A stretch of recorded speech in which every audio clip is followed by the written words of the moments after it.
विठ्ठलाच्या सर्वांगाला 1.5 किलो चंदनाचा लेप. दरवर्षी ग्रीष्म ऋतूमधील वाढत्या उन्हाच्या तीव्रतेपासून विठुरायास शीतलता मिळावी या भावनेतून पाडव्यापासून चंदनओटी पूजेस प्रारंभ करण्याची परंपरा आहे आणि त्यामुळे सोमवारी पाडव्यापासून दररोज 1.5 किलो चंदनाचा लेप विठ्ठलाला लावण्यात येणार असून ही पूजा मृग नक्षत्रापर्यंत चालणार आहे.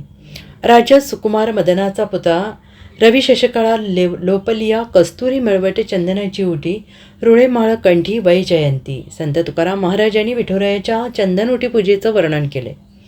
गुढीपाडव्यास विठ्ठल रुक्मिणीची चंदनओटी पूजा सुरू झाली. मग नक्षत्रांपर्यंत मृग नक्षत्रापर्यंत चंदनओटी पूजा केली जाते.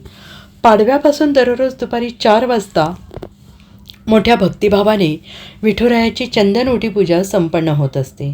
उन्हाळ्यातील असह्य करणाऱ्या उकाड्याबरोबरच तीव्र उष्णतेमुळे सर्वसामान्य माणसाच्या मनाची होणारी घालमेल आणि तगमग आपण नेहमीच अनुभवत असतो.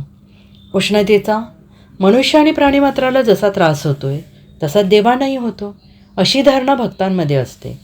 उन्हाळ्यातील उष्णतेपासून विठुरायाचं संरक्षण व्हावं यासाठी आणि थंडावा मिळावा यासाठी दरवर्षी चंदनओटी पूजा केली जाते. ही परंपरा अनेक शतकापासून मंदिरात सुरू आहे.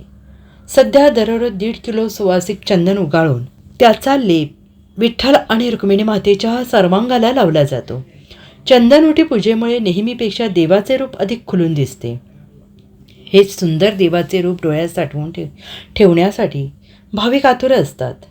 चंदनओटी पूजेसाठी दरवर्षी भाविकांकडून आगावी नोंदणी केली जाते.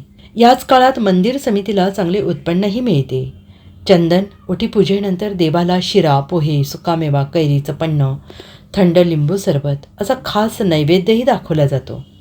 चंदनओटी पूजेसाठी श्री विठ्ठल रुक्मिणी मंदिर समितीने कर्नाटकमधील बंगळूर, म्हैसूर येथून उच्च प्रतीचे सुगंधी 400 किलो चंदन खरेदी केले आहे. पूजेसाठी रोज 1.5 किलो चंदन उगाळून त्याचा लेप देवाला लावला जातो. चंदनओटी पूजेमुळे देवाचे रूप सुवर्ण अलंकारापेक्षा सुद्धा उठून दिसते आणि म्हणूनच भाविक चंदनओटी पूजा करून समाधान मानतात. Bureau report, SBN Marathi, Pandharpur.